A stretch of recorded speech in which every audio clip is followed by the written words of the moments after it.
She saw the lipstick stain first. Then she heard his voice. Berry Crush. If I'm not mistaken. Elena's stomach dropped. There it was, a bright red smear on the pristine white collar of Alexander Vance, her billionaire boss, the man she had secretly loved for 3 years. She felt sick, humiliated. Her hands went ice cold as she turned to run, desperate to escape the proof that he was with someone else. But Alexander didn't let her leave. He didn't button his jacket to hide the evidence. Instead, he blocked her path, a dark smirk curling his lips. He stepped closer, too close, his voice dropping to a dangerous whisper. You're jealous, Elena. I can see it. But you shouldn't be. He leaned down, his breath warm against her ear. Because that stain? It's yours, hers? But she hadn't kissed him. She hadn't even touched him, or so she thought. How did a quiet, invisible assistant leave her mark on the most untouchable CEO in the city? And why is he wearing it like a trophy, in front of everyone? Before I reveal the secret of the elevator, I need you to make a choice. If you've ever felt invisible to someone you love, if you've ever wondered if they see you at all, hit that subscribe button right now. Because this story is about to prove that sometimes, the quietest girl in the room is the only one who holds the king's heart. Let's go back to 8 a.m. The sunlight, the stain, and the moment everything changed. The morning sun sliced through the floor-to-ceiling windows of Vance Enterprises, casting long, sharp shadows across the polished marble floors of the 45th floor. It was a cold, clinical kind of light, perfect for a world built on precision and unforgiving standards. Elena Bennett stood by the heavy oak door of the CEO's office, adjusting the stack of files in her arms for the 3rd time. She took a breath, holding it in her chest for a moment to steady her racing pulse. This was her routine.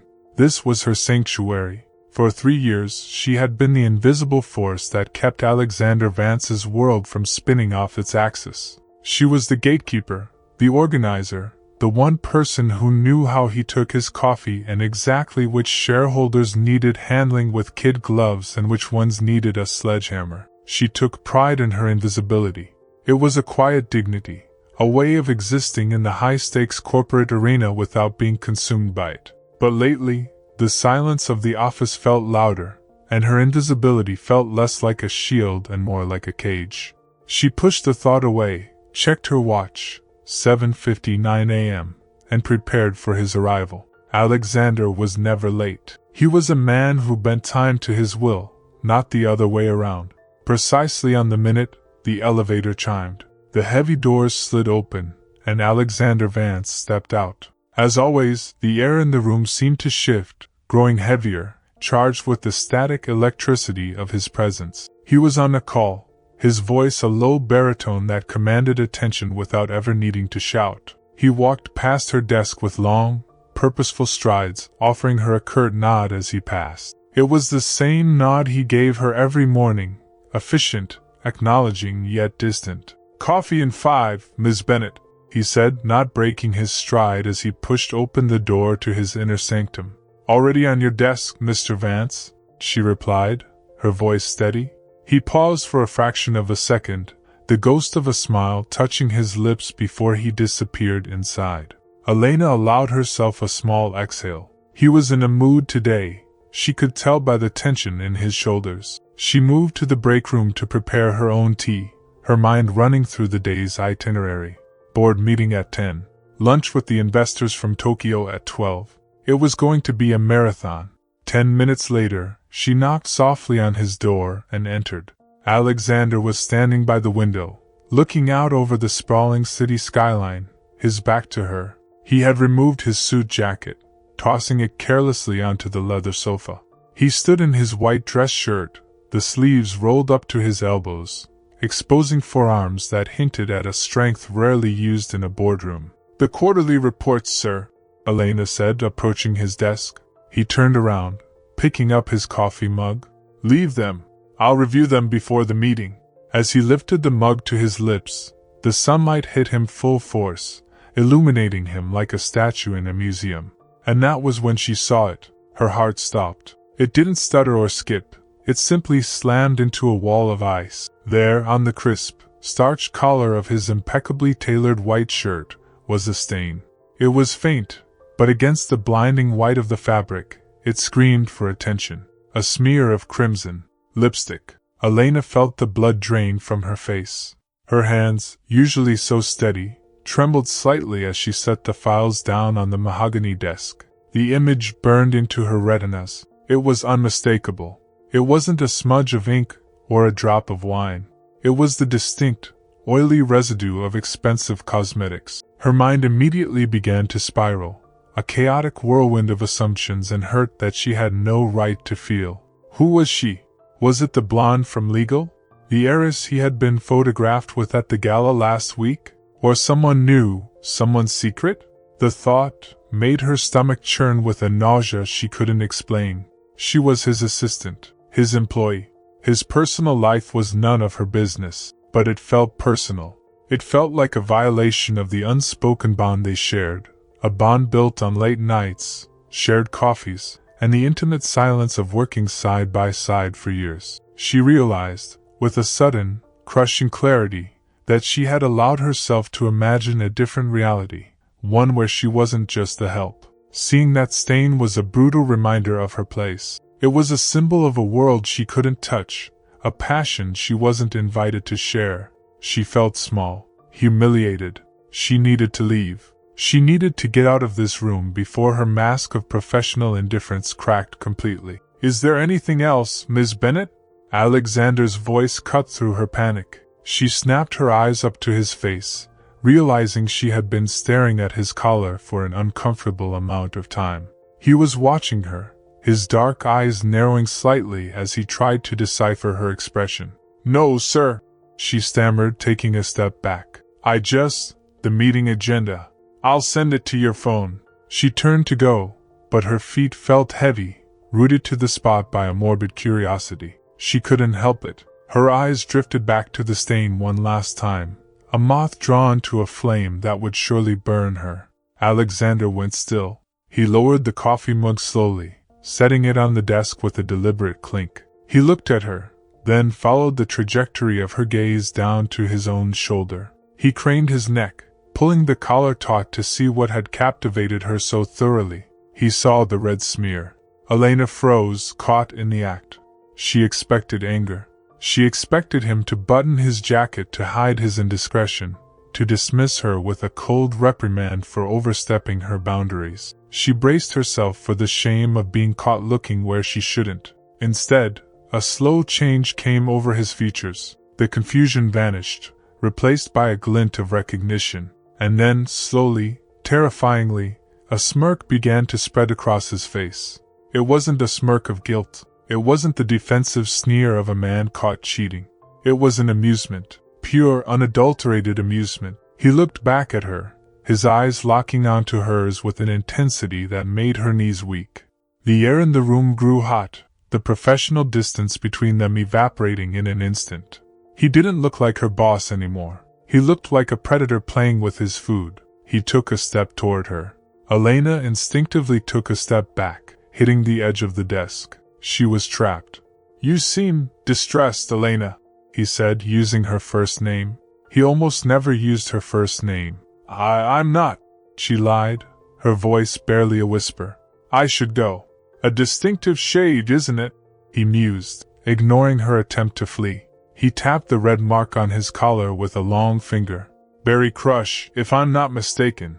Elena blinked. How did he know the shade? He leaned in closer, invading her personal space until she could smell the sandalwood of his cologne and the rich aroma of his coffee. He lowered his head so his lips were inches from her ear, his voice dropping to a low, intimate rumble that sent shivers racing down her spine. "You're wondering whose it is," he whispered, the smirk audible in his tone. "You're wondering who I was with. You're jealous." "I am not," she breathed, though her heart was hammering against her ribs like a trapped bird. Alexander pulled back slightly, just enough to look her in the eye. His expression was soft now, teasing, but with an undercurrent of something darker, something possessive. "That, Miss Bennett," he said, his gaze dropping to her lips and then back up to her eyes, "is yours. From the elevator yesterday afternoon." Elena did not walk out of Alexander Vance's office. She escaped. She moved with a rigid, unnatural swiftness, closing the heavy oak door behind her with a click that sounded deafening in the quiet corridor. As soon as the latch caught, the facade crumbled. The professional mask she had spent 3 years perfecting shattered, leaving her leaning back against the wood, gasping for air as if she had just surfaced from a deep, icy ocean. Her hands flew to her face, pressing against cheeks that burned with a humiliation so acute it felt like a physical fever. She had marked him. She, the invisible, efficient, robotic Elena Bennett, had branded the untouchable CEO of Vance Enterprises like he was a high school boyfriend after a fumble in the dark. She pushed herself off the door and hurried toward the sanctuary of the ladies' room, her heels clicking a frantic rhythm on the marble. Once inside, she locked herself in the farthest stall, needing the claustrophobic safety of the small space to keep her world from spinning apart. She sat on the closed lid of the toilet, burying her face in her hands, and forced her mind to rewind. She needed to understand. She needed to remember. Yesterday. The memory hit her with the force of a physical blow.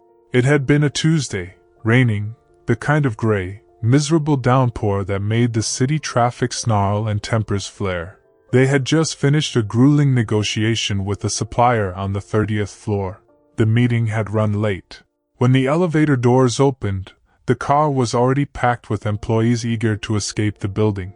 Alexander had gestured for her to enter first. She remembered the warmth of the car, a stark contrast to the drafty lobby they were heading toward. She had squeezed into the back corner, clutching her portfolio to her chest. Alexander had stepped in after her, his large frame immediately dominating the limited space. The doors slid shut, sealing them in a box of recycled air and tired commuters. Then, someone on the 5th floor had forced the doors back open, jamming themselves into the already overflowing car. The crowd surged backward. Elena had been shoved hard. She lost her footing, stumbling forward. There was nowhere to go but into him. She remembered the impact. It hadn't been a polite bump. She had collided with him, her face pressing firmly against the solid wall of his chest. For a split second, the world had narrowed down to sensory fragments. The roughness of his starch, the heat radiating through his shirt, and the scent of him, rainwater, crisp paper, and that dark, intoxicating sandalwood. She had gasped, pulling back instantly, murmuring a flustered apology. He hadn't moved. He hadn't flinched. He had simply looked down at her, his expression unreadable in the harsh fluorescent light, and given a single, slow nod. "Steady, Elena," he had murmured. That was it. That was the moment. Sitting in the bathroom stall, Elena traced her own lips. She had been wearing Berry Crush. She remembered reapplying it right before the meeting to give herself a boost of confidence. When she stumbled, her mouth must have grazed his collar. But that wasn't the disturbing part. The disturbing part was the timeline. That was yesterday afternoon. He had gone home. He had showered. He had dressed this morning. Alexander Vance was a man of meticulous detail. He noticed a typo in a 50-page contract from across the room. There was absolutely zero possibility that he had missed a bright red lipstick stain on his white collar while getting dressed. He had seen it, and he had worn the shirt anyway. Why? The question bounced around her skull, dizzying and dangerous. Why would a man who prized his reputation above all else walk into a boardroom wearing a badge of impropriety? Was it a trophy? A power move to show he didn't care what people thought? Or was it a message? She thought of the smirk, that slow, terrifying curl of his lips. It hadn't been mocking. She knew his mocking smile. It was sharp and cold, reserved for incompetent rivals. It was warm. It had been intimate. Her mind began to dredge up other moments she had previously filed away under. Wishful thinking. The way he would sometimes stop by her desk late at night, long after everyone else had gone, just to ask her opinion on a piece of art or a news article. The way his eyes would linger on her when she was presenting, focused not on the screen but on her face. The time at the charity gala when a drunken investor had gotten too handsy, and Alexander had materialized out of nowhere, his hand heavy and possessive on the small of her back, steering her away with a glare that could have frozen hell over. She had always rationalized these moments. He was just being a protective boss. He was just lonely at the top. He was just being Alexander. But now, the stain changed everything. It recontextualized 3 years of service. It turned silence into tension and glances into longing. It terrified her. If she acknowledged this, if she allowed herself to believe that the friction between them was real, she risked everything. Her career, her stability, her heart. Elena took a deep, shuddering breath and stood up. She couldn't hide in the bathroom forever. She had a job to do. She washed her hands, scrubbing them until they were pink, recentered her mind, and walked back out into the lion's den. The rest of the day was an exercise in torture. Every time the phone rang, she jumped. Every time a shadow fell across her desk, she expected to see him standing there, that knowing smirk back in place. But he stayed in his office, the door firmly shut. The silence from behind the oak panels was heavier than any shouting match. It felt like the calm before a storm, the drop in pressure before the hurricane hits. She busied herself with mundane tasks, aggressively organizing digital files and shredding old memos, trying to drown out the what-ifs with the noise of productivity. But her eyes kept drifting to the closed door. She felt a magnetic pull, a gravitational force dragging her toward him against her will. At 6:45 p.m., the office was largely empty. The janitorial staff was beginning their rounds, the hum of vacuum cleaners replacing the clatter of keyboards. Elena was packing her bag, her movements slow, delaying the inevitable departure. Her phone buzzed against the glass of her desk. She froze. It wasn't the landline. It was her personal cell. A text message. She picked it up, her thumb hovering over the screen. The sender ID made her breath hitch. Alexander Vance. She opened the message. It was short, precise, and devoid of the usual corporate formalities. Bring the merger file to my office. We need to review the strategy. Now. It was a work request. It was perfectly innocent on the surface. But they had already reviewed the merger strategy 3 days ago. The file was closed. There was nothing left to discuss, and he had sent it to her personal number. Elena stared at the screen, the white light illuminating her face in the dim office. The echo of his voice from earlier that morning played in her head. That is yours. She set her bag down. She picked up the file, and with a heart that beat like a war drum, she turned toward his door. The silence of the 45th floor at night was a different creature entirely from the hushed reverence of the day. During business hours, the silence was tense, a vacuum waiting to be filled by ringing phones, clicking heels, and the sharp intake of breath before a difficult negotiation. But at 8 p.m., with the city lights twinkling like a spilled galaxy below them, the silence was heavy, velvet-textured, and intimate. Elena stood in the doorway of the inner office, the merger file clutched to her chest like a shield. The overhead fluorescents had been killed, leaving only the warm, amber glow of the desk lamps and the spill of city illumination from the windows. The room smelled of old paper, leather, and that pervasive, woodsy scent that she now inextricably linked to the man sitting at the small round conference table in the corner. Alexander was waiting for her. He had discarded the trappings of his armor. His suit jacket was draped over the back of a chair, his tie was gone, and the top 2 buttons of that infamous white shirt were undone, exposing the hollow of his throat. He looked younger, less like a titan of industry and more like a man weary from the weight of the world. You stayed, he said. It wasn't a question. His voice was rougher than usual, stripped of its boardroom polish. You asked for the file, Elena replied, moving into the room. Her heart was doing a traitorous double-time rhythm against her ribs. The strategy review. Right. The strategy. He gestured to the empty chair across from him. Elena sat. She placed the thick folder on the table between them. It felt ridiculous.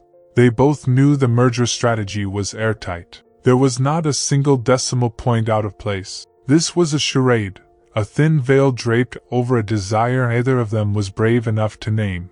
She reached for the file to open it, but Alexander's hand moved faster. He didn't touch her, but he placed his hand firmly on top of the folder, effectively sealing it shut. Coffee first, he stated. Before she could protest that she could get it herself, he was up. He moved to the small wet bar in the corner of the office. Elena watched him, fascinated. In 3 years, she had never seen him pour a drink for anyone other than a client he was trying to soften up. For her, it was always the other way around. She served, he consumed. "Decaf," he said over his shoulder, the clinking of ceramics sounding loud in the quiet room. "Hazelnut creamer, 1 sugar. You don't sleep well if you have caffeine after 4 p.m. Elena blinked, stunned. She had never told him that. She was careful to keep her personal quirks hidden behind a wall of efficiency. "How did you know that?" He turned, walking back with 2 steaming mugs. He set hers down in front of her with a care that bordered on reverence. "I notice things, Elena. Just because I don't comment on them doesn't mean they don't register." He sat back down, taking a sip of his own black coffee, his eyes never leaving her face. The intensity of his gaze was disarming. "So tell me, how was your day? And don't give me the schedule." "I know the schedule. I want to know about your day." Elena wrapped her hands around the warm mug, the heat seeping into her cold palms. "It was loud," she admitted, surprised by her own honesty. "Chaotic. I felt like I was juggling glass balls." "You never dropped one," he said softly. "I almost did," she countered, looking down at the dark liquid. "I feel like I'm always one step away from a crash. Everyone sees the organization, the color-coded calendars. They don't see the panic underneath." "I see it," Alexander said. The admission hung in the air. "I see the way you tap your pen against your thigh when the board gets aggressive. I see the way you hold your breath in the elevator." The mention of the elevator made the air charge static. Elena looked up quickly, but he wasn't smirking now. His expression was open, almost vulnerable. The furrows in his brow were smoothed out, and for the first time, she saw the man behind the CEO. He looked lonely. "I'm not as put together as you think," she said, a sudden urge to break the tension with truth bubbling up.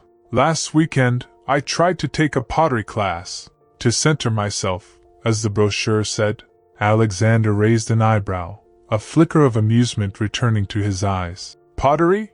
I can't picture it. You, covered in clay." "Oh, it was a disaster." Elena laughed, the sound bubbling up unexpectedly. "I was trying to make a vase. A simple, elegant vase. I turned the wheel speed up too high, and the clay just exploded. It flew everywhere. It was in my hair, on the walls, and on the instructor's shoes. I looked like a swamp monster." Alexander threw his head back and laughed. It was a deep, rich sound that seemed to vibrate through the floorboards. It wasn't the polite chuckle he used at galas. It was genuine, untethered joy. Elena found herself smiling, her chest feeling lighter than it had in months. "A swamp monster," he repeated, shaking his head, his eyes crinkling at the corners. "I would pay a significant amount of money to have seen that." "I burned the apron," she confessed, grinning. "Destroyed the evidence." They sat there for an hour, the merger file forgotten beneath Alexander's hand. They talked about books, about the skyline, about the strange isolation of high-rise living. The hierarchy dissolved. They weren't boss and assistant. They were just 2 people in a pool of light, finding solace in the fact that someone else understood the specific weight of their world. Eventually, Alexander glanced at his watch. The spell didn't break, but reality intruded gently. "It's late.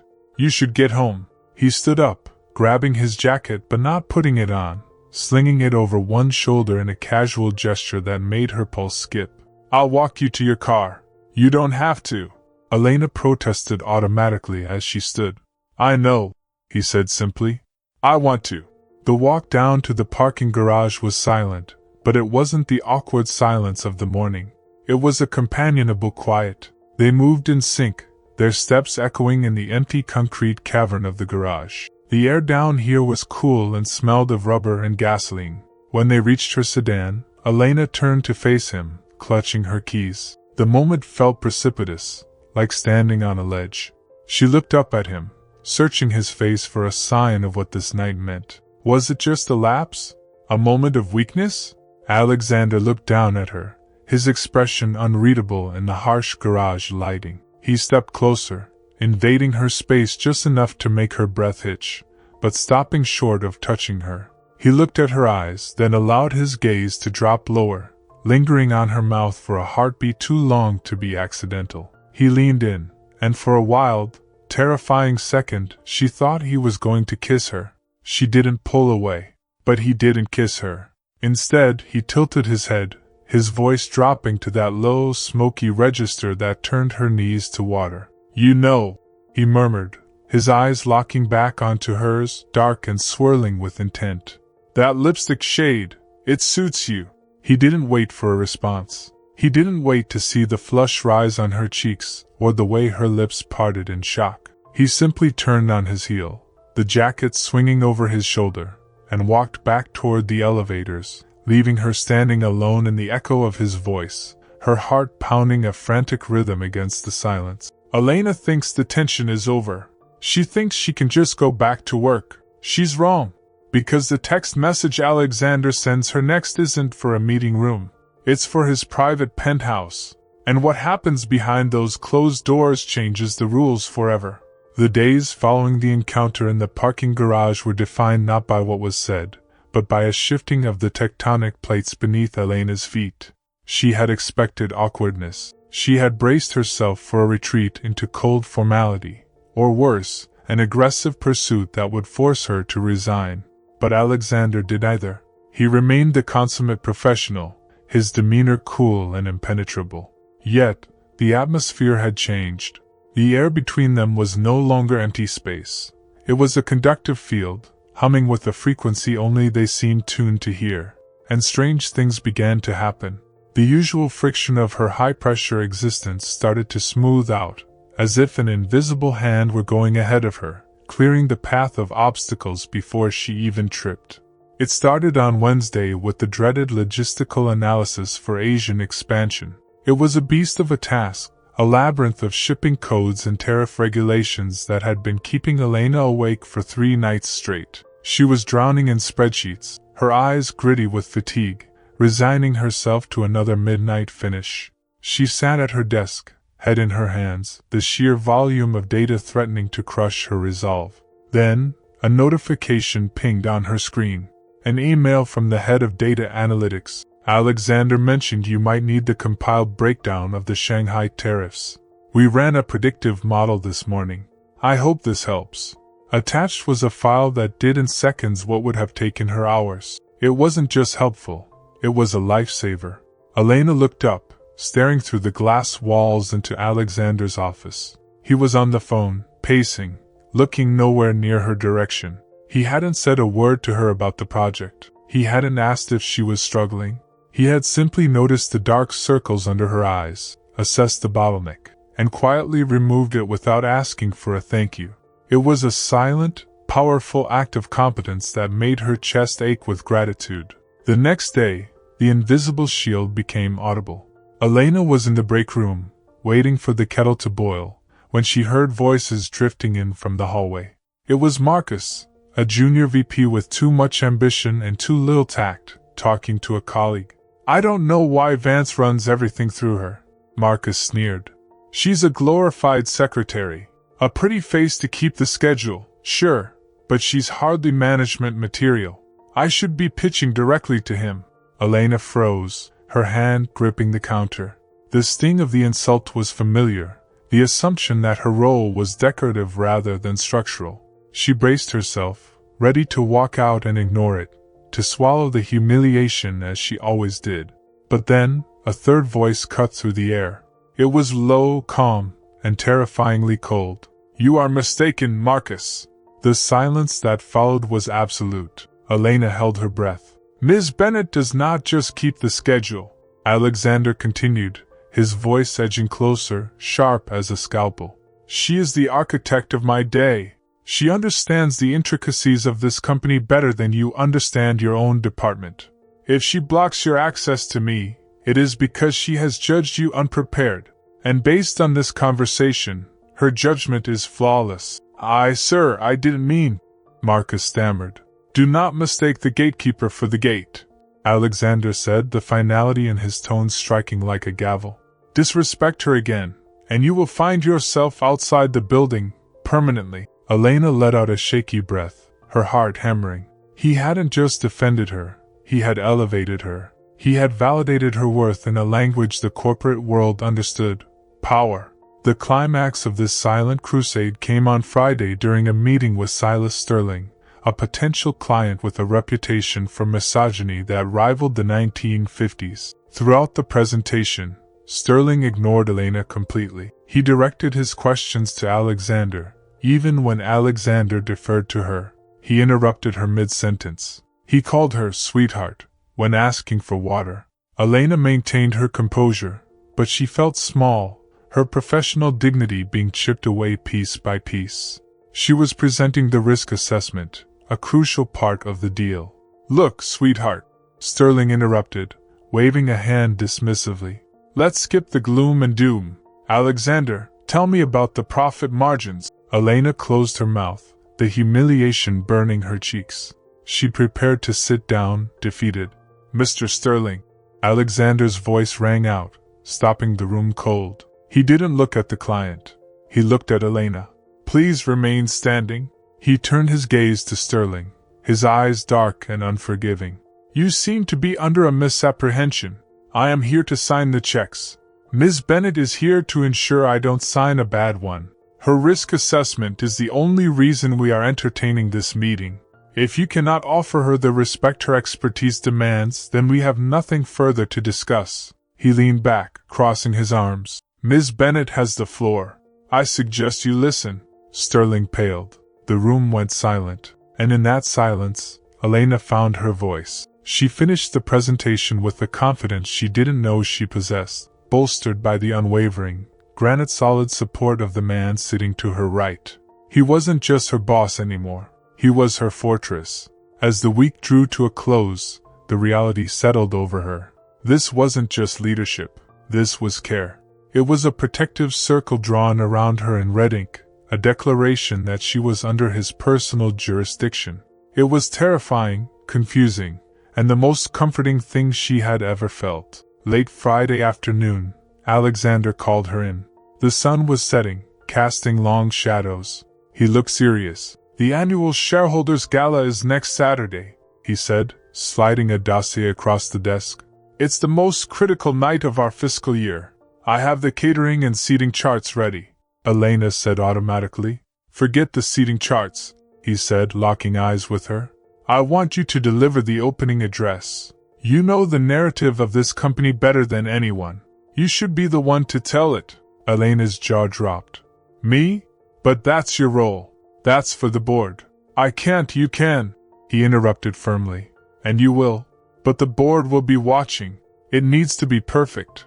The delivery, the tone, the presence.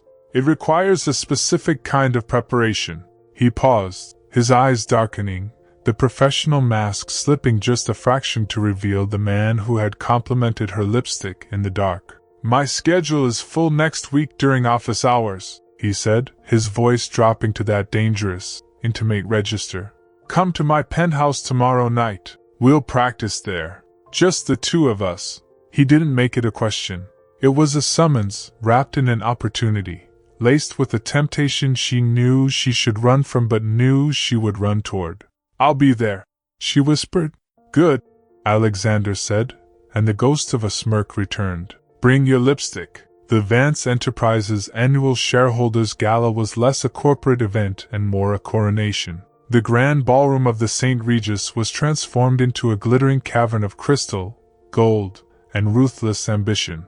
Chandeliers the size of small cars dripped light onto a sea of tuxedos and designer gowns. The air was thick with the scent of expensive perfume, champagne, and the ozone tang of power.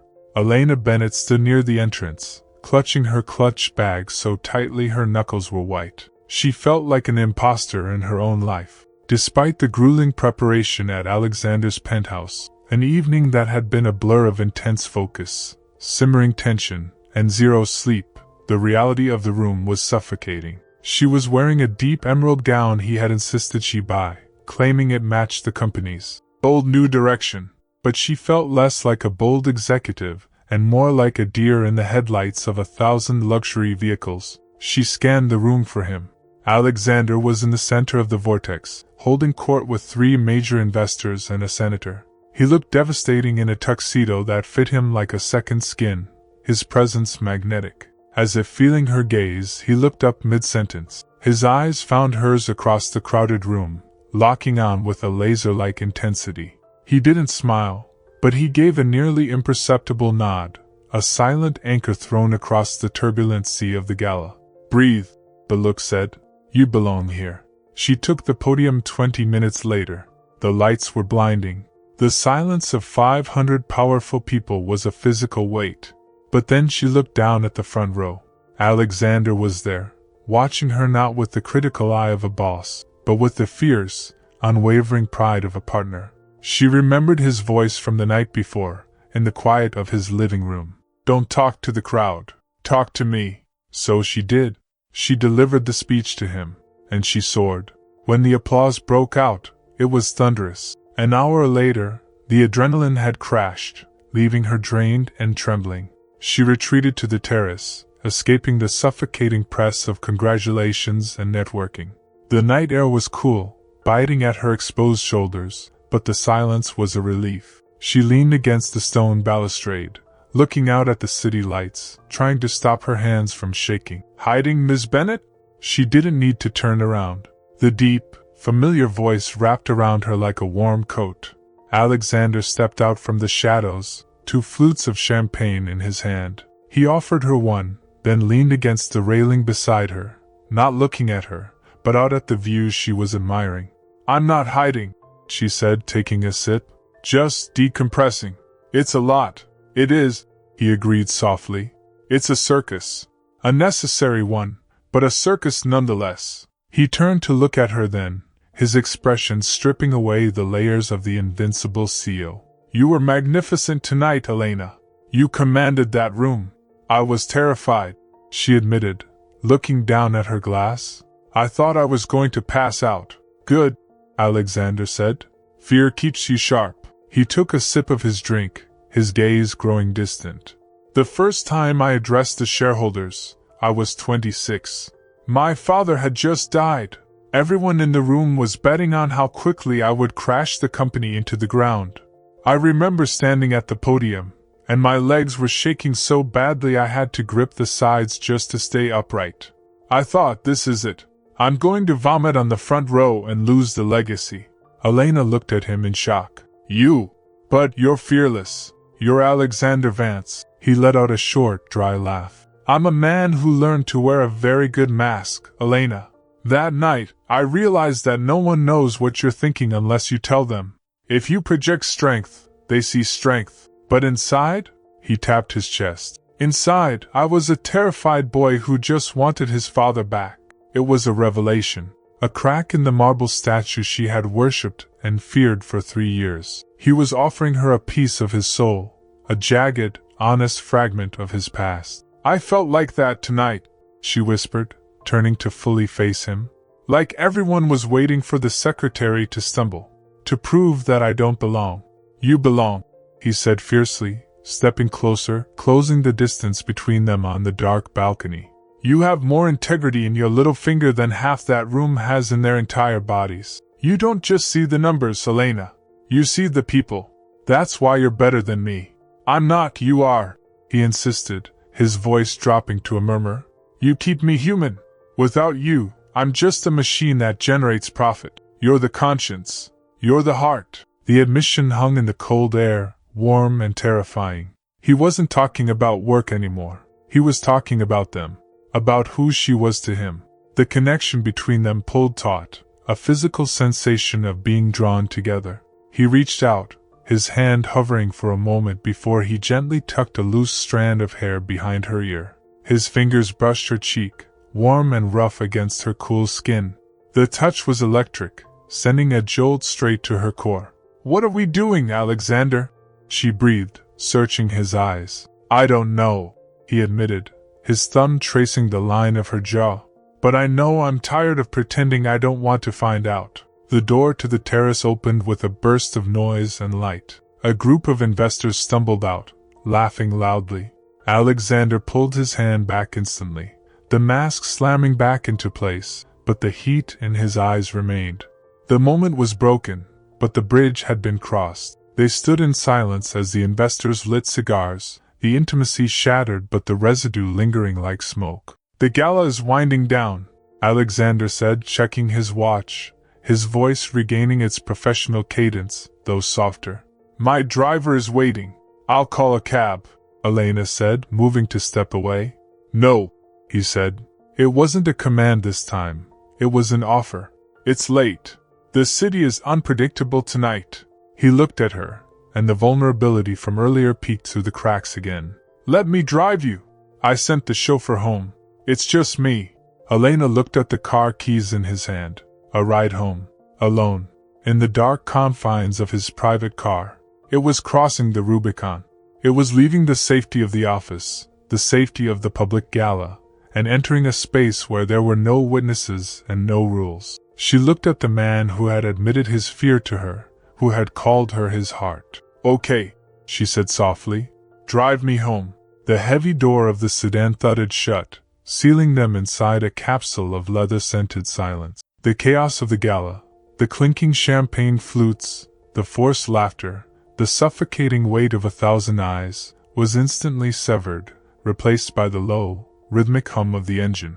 It was a luxury vehicle, the kind that moved with the predatory grace of a panther, but to Elena, it felt less like a car and more like a sanctuary. She sank back into the plush seat, letting her head rest against the headrest, and watched the city of glass and steel blur into streaks of amber and neon gold outside the tinted window.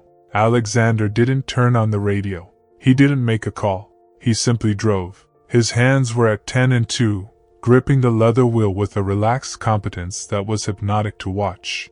Elena found her gaze drifting from the passing streetlights to his profile. In the intermittent flashes of light, the sharp angles of his face softened. The ironclad jaw was less set. The brow, usually furrowed with the weight of a billion-dollar empire, was smooth. He looked tired, yes, but it was a human tiredness, stripped of the armor he wore so seamlessly during the day. For a long time, neither of them spoke. It wasn't the awkward, jagged silence of two people struggling for words. It was a comfortable, companionable quiet, a shared exhale after holding their breath for hours. It was the silence of two people who had just survived a battle together and found themselves still standing.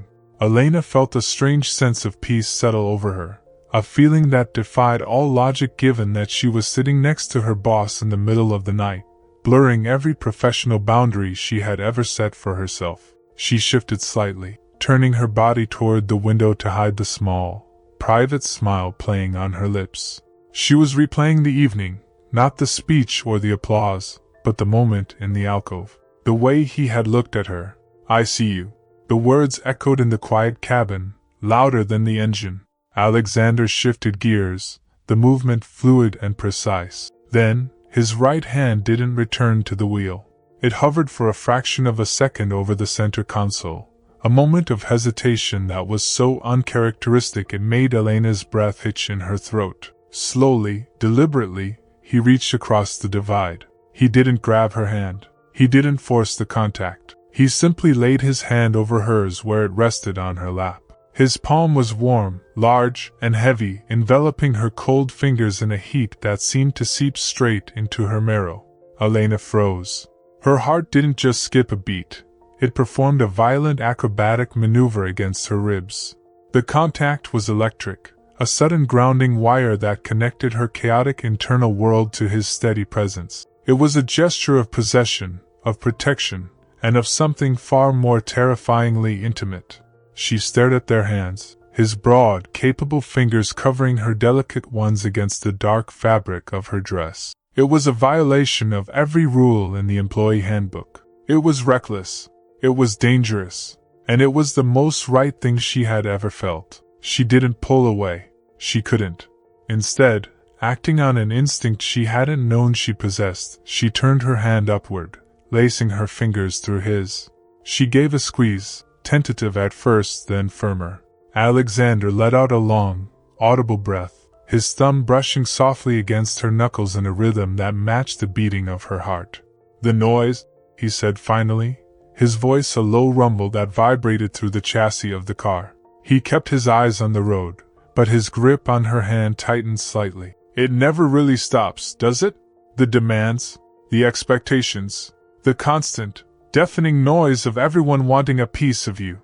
Elena looked at him, squeezing his hand again. No, she whispered. It doesn't. I used to think the silence was the enemy, he confessed, his voice dropping to a register she had never heard before, rough, stripped of all pretense. I filled every second with work, with deals, with distractions. I thought if I stopped moving, the silence would eat me alive. It gets cold at the top, Elena.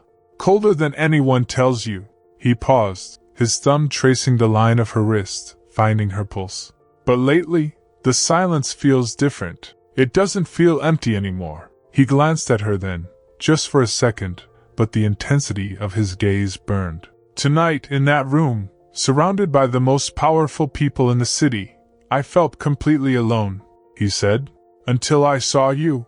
Elena's throat went tight. She felt tears prick the corners of her eyes, not from sadness, but from the sheer, overwhelming relief of being understood.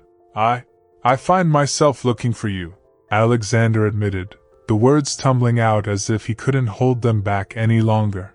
Even when I shouldn't. Even when you're in the next room. I look for you in the margins of the reports. I look for you in the elevator. I look for you because when you're there, the noise stops. The confession hung in the air, fragile and heavy. He wasn't talking about her efficiency or her skills. He was talking about her. About the way her presence anchored him. I look for you too, she whispered, the truth slipping out before she could check it.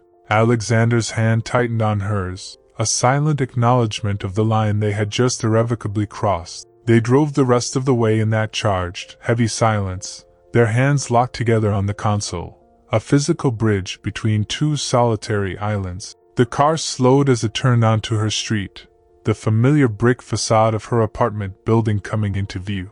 The reality of the night began to bleed back in.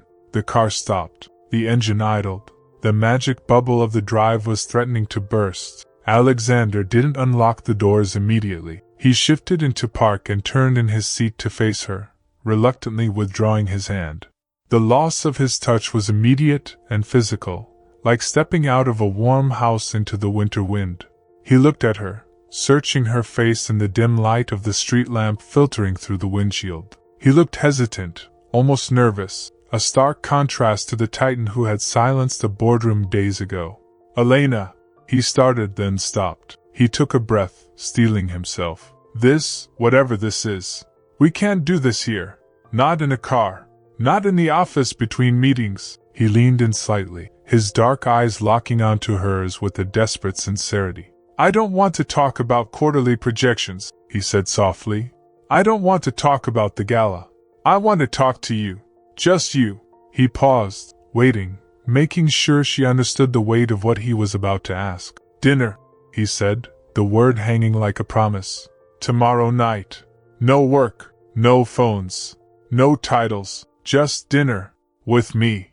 Okay, before we get to this dinner date, if you are loving the chemistry between Alexander and Elena, please hit that like button right now. It really helps support the channel. Now, let's see what happens at the bistro. The restaurant Alexander chose was nothing like the sleek, glass-walled power lunch spots they frequented during the week. It was a small, tucked-away bistro in the old quarter of the city, with dim lighting, exposed brick walls, and tables illuminated by the flickering warmth of actual candles. There was no VIP section, no hushed whispers of recognition when he walked in. Here, Alexander Vance was just a man in a charcoal sweater, and Elena was just a woman in a soft emerald dress, finally free of her blazer and her armor. They had started with the easy topics, the wine, the weather, the relief of the gala being over. But as the evening wore on and the bottle of Merlot grew lighter, the conversation began to drift into deeper waters. The barrier of boss and employee had dissolved in the car the night before, leaving behind a raw, uncharted territory that was both terrifying and exhilarating to navigate. Elena found herself tracing the rim of her wine glass, her gaze fixed on the dancing flame of the candle. I always thought I had to be perfect, she said quietly, the words slipping out almost involuntarily. Growing up, mistakes weren't just mistakes. They were failures of character. My father left when I was 12. My mother, she fell apart. I had to be the glue. I had to be the one who didn't cry, didn't falter, and didn't need anything. She looked up, meeting Alexander's eyes. He wasn't eating. He was watching her with an intensity that made her feel stripped bare. That's why I'm good at my job, she admitted with a sad smile. I've been managing chaos since I was in middle school.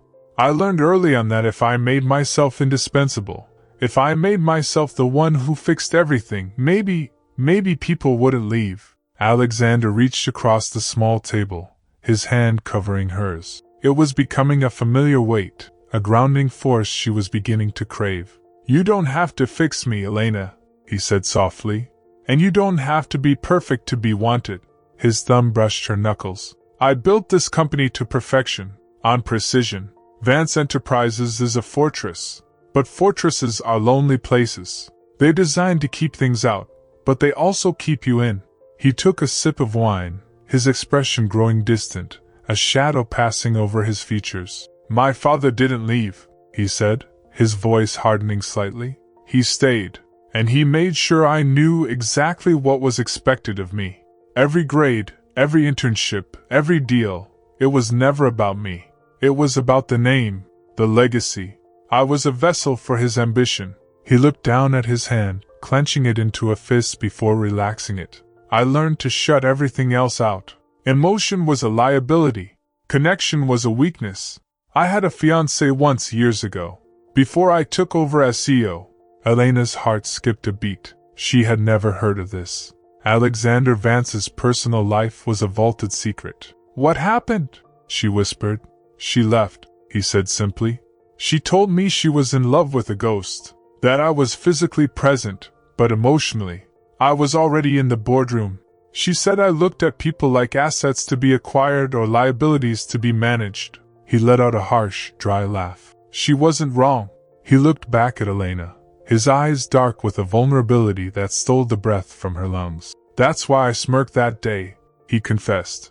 When I saw the lipstick on my collar, for the first time in 10 years, I didn't see a liability. I didn't see a mistake to be erased. I saw life. I saw something messy and real and human that had touched me, and I didn't want to wipe it off. Elena felt a tear slide down her cheek. She didn't wipe it away. She let it fall, a testament to the walls crumbling down between them. I thought you were mocking me, she whispered. Never, he swore, his grip on her hand tightening. I was marveling at you. At the fact that someone like you, someone so alive, so full of quiet fire, could be the one to finally wake me up. The silence that followed was thick with emotion. It wasn't the comfortable silence of the car. It was a profound, aching silence of two souls recognizing their own jagged edges in the other. They were both survivors of their own expectations, two people who had learned to wear armor so convincing they had almost fooled themselves. But here, in the candlelight, the armor was gone. I'm scared, Elena admitted, her voice trembling. Alexander, this us? It's complicated. The office, the rumors. Let them talk, he said fiercely. I don't care about the rumors. I don't care about the board. For the first time in my life, I am making a decision for myself. Not for the legacy. Not for the shareholders. For me. He leaned in, his face inches from hers. You are the only thing in my life that feels real, Elena. The only thing.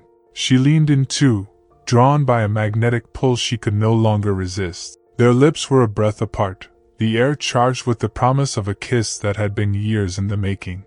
She could feel the heat radiating from him, smell the sandalwood and wine, and see the desperate hope in his eyes. But before they could close the distance, a sharp, jarring sound shattered the moment. This should be the moment they kiss. It should have a happy ending, but in exactly 10 seconds, a single notification is going to destroy everything. A betrayal has happened at the office, and the evidence points to only one person, Elena. It was Alexander's phone, not the personal one. The encrypted, black-cased work phone he kept for absolute emergencies. It buzzed violently against the wooden table, a harsh, mechanical intrusion into their sanctuary. Alexander pulled back, a flash of annoyance crossing his face. He reached for it to silence it, to throw it across the room if he had to. But his eyes caught the screen, and the annoyance instantly vanished, replaced by a look of cold, hard dread. He froze. His hand hovered over the device. The color drained from his face, leaving him pale in the candlelight. "Alexander?" Elena asked, a cold knot forming in her stomach. "What is it?" He didn't answer. He picked up the phone, reading the message again, his jaw clenching so hard a muscle feathered in his cheek. He looked up at her, and the vulnerability was gone. The open, tender man from moments ago had vanished, locked back behind the iron gates of the CEO. "We have to go," he said, his voice flat and devoid of emotion. "Now." "What happened?" Elena demanded, grabbing her purse as he threw cash onto the table. He stood up, his movements stiff and mechanical. He looked at her, and for a split second, she saw a flicker of apology, of pain, before the walls slammed shut completely. "It's the merger," he said, his voice icy. "Someone leaked confidential financials. The deal is dead, and the SEC is asking questions." He looked at her, and the words that followed hit her like a physical blow. "The leak came from my office. Specifically, from the files you prepared." "Wait a second." He did not just say that. "Do you guys think Alexander is right to trust the data, or is he making a huge mistake accusing her like this? Let me know in the comments. Would you forgive him? Because I'm not sure I would." The ride back to Vance Enterprises was a blur of flashing city lights and suffocating tension. The sanctuary of the bistro felt like a lifetime ago. Now, the car was a command center. Alexander was on a conference call, his voice a low, lethal weapon as he issued orders to legal, PR, and security. Elena sat beside him, her mind racing. The files she prepared. It was impossible. She knew those documents. She had encrypted them herself. She had guarded them with her life. But the accusation hung in the air, a poisonous fog threatening to choke the fragile trust they had just built. When they arrived at the tower, it was a fortress under siege. Lawyers in disheveled suits were already gathered in the conference room. The air smelled of stale coffee and panic. Alexander swept in, not as the vulnerable man who had held her hand over candlelight, but as the general. He didn't look at her. He couldn't. He had a war to fight. "Access logs," he barked at the IT director. "I want every keystroke from the last 48 hours. Now." Elena moved to her desk, her heart pounding. She could feel the eyes of the staff on her, suspicious, pitying, curious. "She's the one," they whispered. She had access, but she didn't crumble. She didn't retreat to the bathroom to cry. She turned on her computer and began her own audit. If someone had used her credentials, she would find them. She would not be the weakness that brought him down. For 3 days, the storm raged. The stock dipped. The press camped in the lobby like vultures. Alexander slept on the leather sofa in his office, if he slept at all. He grew gaunt, the shadows under his eyes darkening to bruises. He was holding the company together by sheer force of will. But Elena could see the cracks. She saw the way his hand trembled when he reached for his 4th espresso. She saw the moment of hesitation before he answered the calls from the board, the fleeting look of doubt that crossed his face when he thought no one was watching. On the 3rd night, at 3 a.m., the office was finally quiet. The lawyers had gone home to shower. The crisis team was catching a few hours of sleep. Elena walked into Alexander's office. He was standing by the window, staring out at the city that suddenly seemed to be judging him. His shirt was unbuttoned at the collar, his sleeves rolled up, and his posture slumped in defeat. He looked like a king whose castle had burned down around him. "You should go home, Elena," he said without turning around. His voice was ragged. "There's nothing more you can do tonight." "I'm not going anywhere," she said quietly. He turned then. His eyes were red-rimmed, dull with exhaustion. "They're calling for a resignation," he said, the words heavy as stones. "The board. They think I've lost control. They think I compromised the deal for personal reasons." He looked at her, the implication clear. They think I got careless because of you. Let them think what they want, Elena said, walking toward him. You know the truth. I know the truth. Do we? He let out a bitter laugh. The leak came from your terminal, Elena. IT confirmed it an hour ago. Elena stopped. The breath left her lungs. That's impossible. I know. He interrupted, his voice fierce. I know you didn't, but the digital footprint is there. Someone planted it. Someone wanted to frame you to get to me. And it's working. He ran a hand through his hair, a gesture of pure frustration. I can't protect you from this. If I defend you, they'll say I'm biased. If I fire you, I lose the only person I trust. I'm checkmated. He sank onto the edge of his desk, burying his face in his hands. It was a picture of utter devastation. The great Alexander Vance, outmaneuvered and alone. Elena didn't hesitate. She didn't offer a strategy. She didn't bring up a spreadsheet. She simply walked the rest of the distance and stood in front of him. Slowly, deliberately, she reached out and took his hand, pulling it away from his face. He looked up, startled. She held his hand in both of hers, her grip firm and unwavering. She didn't say a word. She just held him, anchoring him to the room, to the moment, to her. It was the same gesture he had made in the car, returned to him 1,000-fold. I am here. I am not leaving. We are in this together. Alexander stared at their joined hands. He looked at her face, searching for fear, for doubt. He found only steel. A quiet, unbreakable resolve that mirrored his own at its best. Something in him broke and then reformed, stronger than before. He stood up, towering over her, and pulled her into him. It wasn't a gentle embrace. It was desperate. He buried his face in her neck, breathing her in, his arms wrapping around her like iron bands. He held on to her, as if she were the only solid thing in a disintegrating world. I will fix this. He swore against her skin, his voice muffled but vibrating with a new intensity. I will find who did this, and I will burn them to the ground. He pulled back, framing her face with his hands. But I need you to trust me. I need you to stand by me, even when it gets ugly. Can you do that?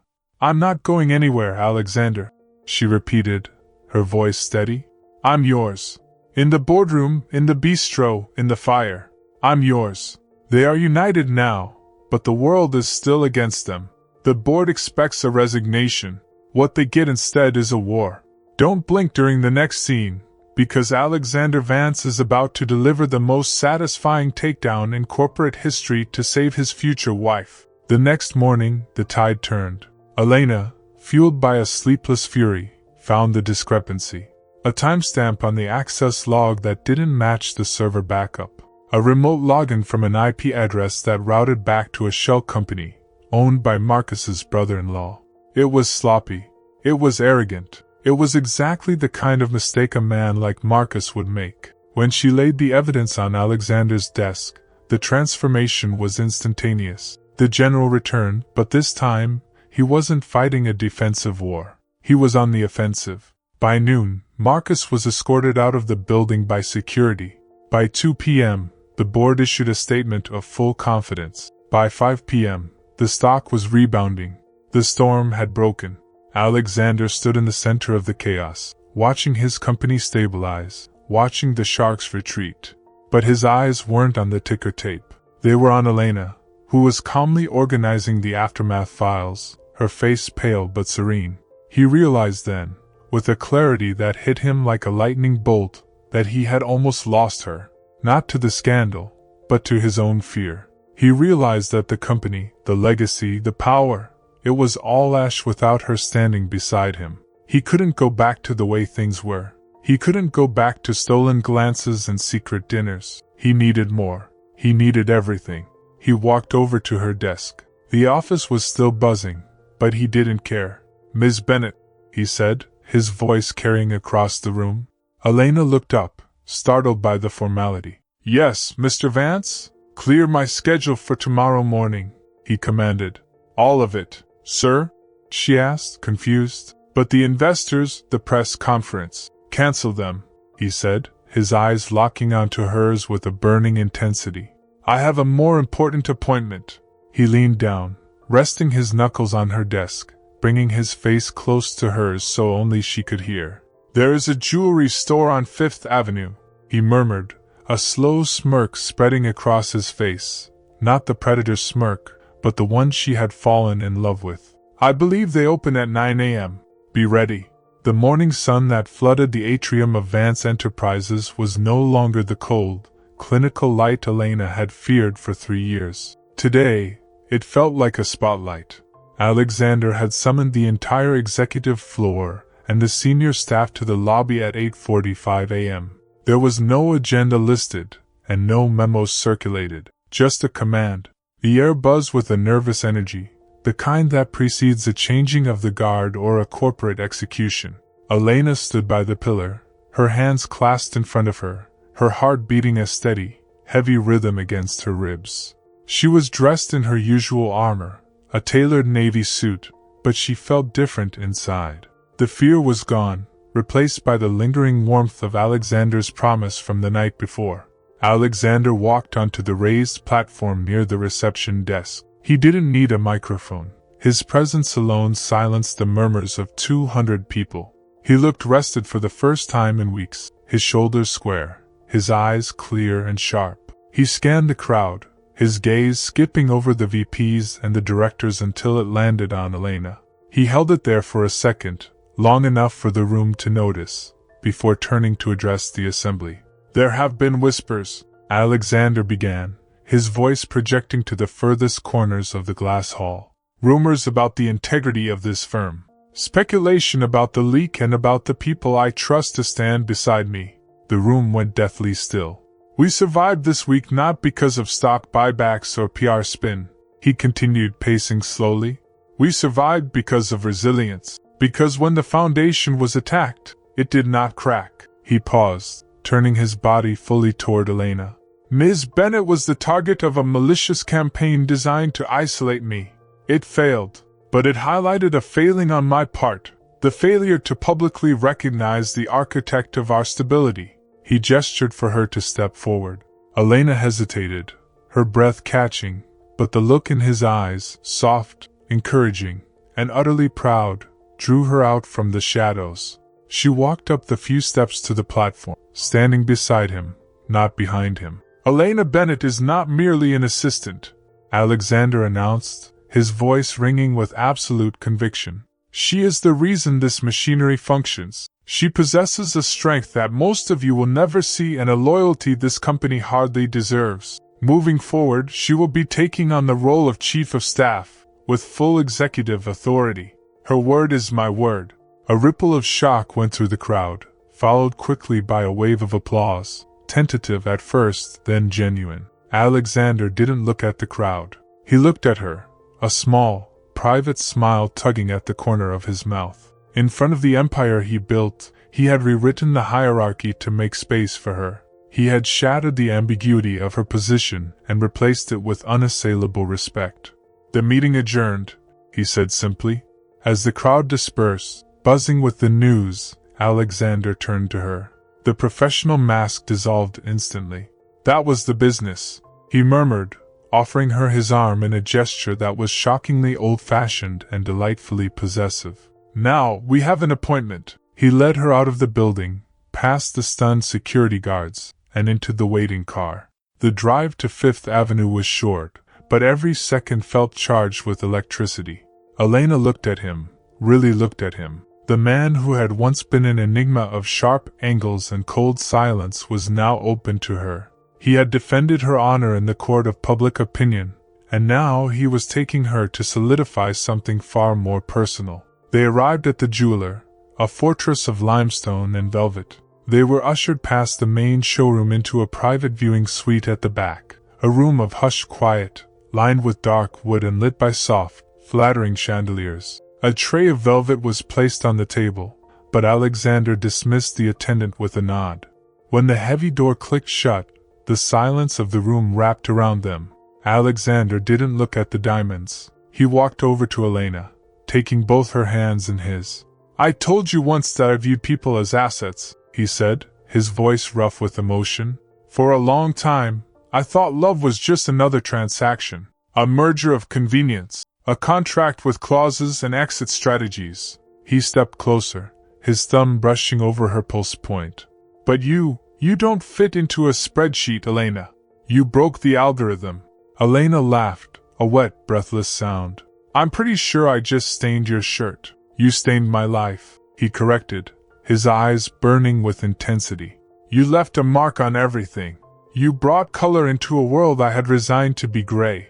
When I thought I lost the company, I was terrified. But when I thought I lost you, I was destroyed. That was the moment I knew. I can build another company. I cannot build another you. He reached into his jacket pocket. He didn't pull out a ring box immediately. He held the object in his closed fist, resting it against his heart. I don't want a chief of staff, he whispered. I want a partner. I want the woman who laughs about pottery disasters. I want the woman who holds my hand in the dark. I want to wake up every morning and see that lipstick stain on my coffee mug and know that I am not alone. Slowly, he went down on one knee. Elena covered her mouth with her hand, tears spilling over freely now. Seeing Alexander Vance, the Titan, the untouchable, kneeling before her was an image that seared itself into her soul. It was the ultimate surrender. He opened the velvet box. Inside sat a diamond, brilliant and flawless, but it was the setting that made her gasp. Hidden beneath the stone, set into the gold band, was a tiny, almost invisible inlay of rubies, a subtle, secret nod to the crimson shade that had started it all. Elena Bennett, he said, his voice steady and full of hope. Will you marry me? Will you help me rewrite the rest of the story? Yes, she choked out, dropping to her knees to be on his level, disregarding the expensive carpet, disregarding everything but him. Yes, Alexander, yes. He slid the ring onto her finger. It fit perfectly, but he didn't stop there. He pulled her into his arms, kissing her with a passion that erased the boardroom, the scandal, and the years of silence. It was a kiss of promise, a declaration signed not in ink, but in heartbeats. I love you, he breathed against her lips, the words sounding like a prayer he had finally learned to speak. I love you, she whispered back. Alexander pulled back just enough to look her in the eye, that familiar, devilish smirk finally returning, but softer now, full of joy. Good, he said, glancing at the ring on her finger and then back to her lips. Because we have a lot of lost time to make up for. And I have a feeling you're going to ruin a lot more of my shirts. The sunlight that filtered into the penthouse bedroom was softer than the harsh, unforgiving glare of the office tower.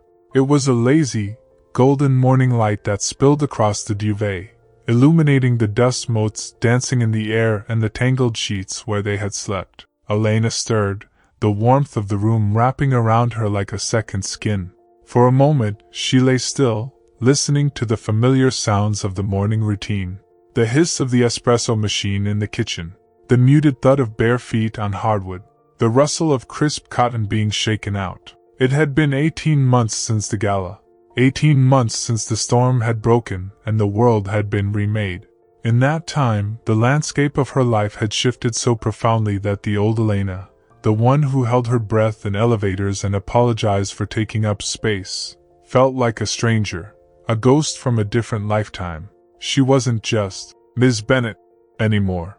She was Elena Vance, a partner in every sense of the word. Her name etched alongside his not just on the marriage license stored in the safe but in the very DNA of the company they ran together. She sat up, stretching her arms overhead, and smiled at the ring that caught the light on her finger. The ruby inlay winked at her, a secret shared between husband and wife. She slid out of bed, grabbing her silk robe, and padded out into the living area. Alexander was standing by the floor-to-ceiling mirror in the hallway, the city skyline framing him like a living portrait. He was in the middle of the transformation, the daily ritual of becoming the CEO. The charcoal trousers were perfectly pressed. The cufflinks were fastened. He was currently buttoning a pristine, snow-white dress shirt, his fingers moving with that same efficient, rhythmic precision she had admired for years. But the tension was gone. The rigid set of his shoulders, the armor-like quality of his posture, it had softened. He still looked powerful, undeniable, but he no longer looked alone. Coffee, she announced softly, leaning against the doorframe. Alexander looked up, his hands pausing on the top button. His eyes crinkled at the corners, a genuine, unguarded smile that was reserved exclusively for these walls. "Hazelnut 1 sugar," he said. "You're spoiling me." "Someone has to," she countered, walking over to him. She set the mug down on the console table and stood before him, her hands coming up to rest on his chest. She could feel the steady, strong beat of his heart beneath the starch of the shirt. "Big day today. The Tokyo merger," he acknowledged, his hands covering hers. "The final signatures. You're going to crush it," she said, smoothing the fabric over his shoulders. "They don't stand a chance. He corrected gently. "We are going to crush it. I'm not walking into that room without you." Elena smiled, a surge of warmth filling her chest. The partnership was seamless now. They moved as one entity, a force of nature that the business world had learned to respect and occasionally fear. But here, in the quiet of their home, they were just two people who had found their safe harbor. She stepped back to inspect him, her eyes scanning the perfection of his attire. It was a reflex, a remnant of her days as his assistant, ensuring not a hair was out of place. Her gaze traveled up the sharp crease of the trousers, past the silk tie he had draped around his neck, and landed on his collar. She paused. There, on the pristine white fabric, was a tiny, almost microscopic speck of lint. It was nothing, a piece of dust, but it triggered a memory so vivid it made her breath hitch. She remembered the fear. She remembered the nausea of seeing that crimson stain years ago, the spiral of assumption, and the feeling of being small and excluded. She remembered the smirk that had terrified her, and the voice that had haunted her dreams. She reached out, her fingers hovering over his collar. "Hold on," she murmured, a playful glint entering her eyes. "You have something." Alexander froze. He looked down at her hand, then at his collar, and then back to her face. He didn't check the mirror. He didn't panic. He saw the look in her eyes, the mischief, the confidence, the absolute lack of fear, and he understood.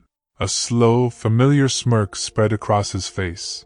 It was the same expression from that day in his office, but stripped of its edge. It was no longer the smirk of a predator playing with his food. It was the smirk of a man who knew he had already won the only prize that mattered. "Do I?" he asked, his voice dropping to that low, intimate rumble that still sent shivers down her spine. Elena hummed, pretending to scratch at the imaginary spot. "Right there. Very unprofessional, Mr. Vance." He laughed, a low sound that vibrated through his chest. "I seem to recall a certain assistant who had a habit of leaving her mark on company property." "That was an accident," she teased, stepping closer until their bodies were flush. "Was it?" he challenged, his arms coming around her waist to pull her in tight. The smell of sandalwood and coffee enveloped her, the scent of home. "Maybe," she whispered, looking up at him. "Maybe I just wanted everyone to know who you belong to." Alexander's expression softened, the playfulness melting into a deep, abiding adoration. He looked at her as if she were the sun, and he was a planet caught in her gravity. "They know, Elena.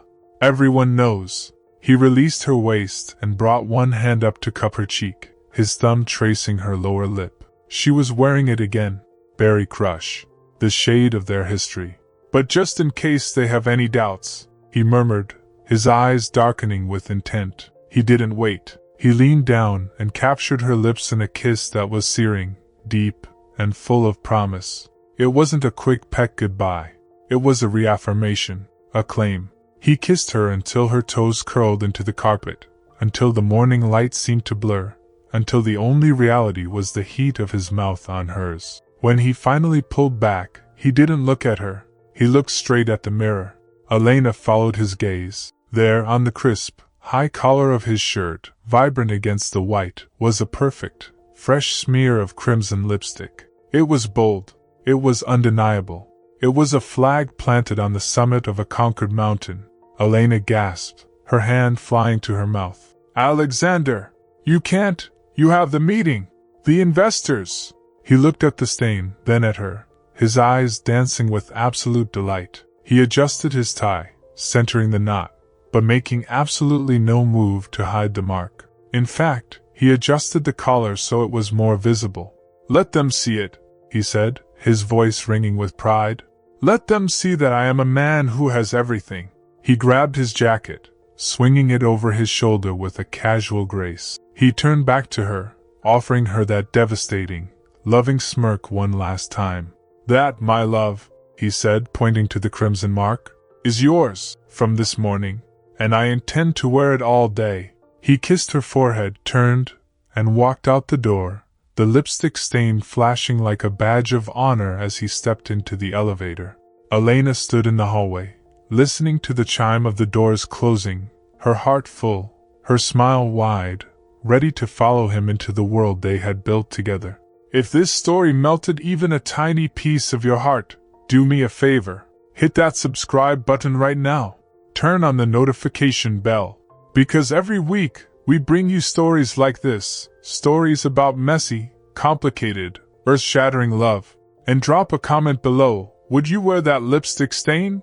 Or would you wipe it off? Share this with someone who needs to believe in love today. Someone who feels invisible. Because of this story, it's proof that the right person sees you, even when you don't see yourself. I'll see you in the next one. Take care of your heart.